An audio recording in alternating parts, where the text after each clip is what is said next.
السلام علیکم۔ ماہ سیام اور اہم ٹوٹکے۔ رمضان المبارک میں اکثر دوپہر یا شام کے اوقات میں سر درد کی شکایت ہو جاتی ہے، لہٰذا 5 سے 10 منٹ تک آنکھیں بند کر کے گہرے گہرے سانس لیں، جبکہ نہانے سے بھی درد کم ہو جاتا ہے۔ سحری میں اگر سالن یا سبزی میں لیموں کا رس یا سرکے کے چند قطرے چھڑک لیں تو دن بھر کھٹی ڈکاریں نہیں آتیں۔ افطار میں اگر تربوز، گرما، پپیتا یا خربوزہ کھایا جائے تو معدے اور آنتوں کی کارکردگی بڑھ جاتی ہے۔ افطار میں گھر کا بنا ہوا تازہ پھلوں کا جوس استعمال کریں، اس سے کمزوری کا احساس نہیں ہوگا۔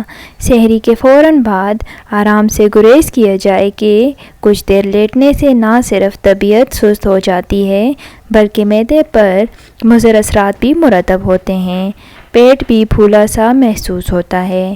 افطار سے سحر تک زیادہ سے زیادہ پانی پئیں تاکہ قبض نہ ہو۔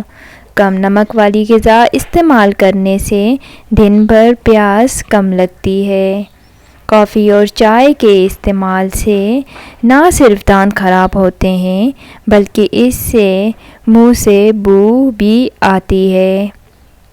زیادہ پانی والی غذائیں اور مشروبات وغیرہ بھی سحری کا حصہ بنائے جا سکتے ہیں۔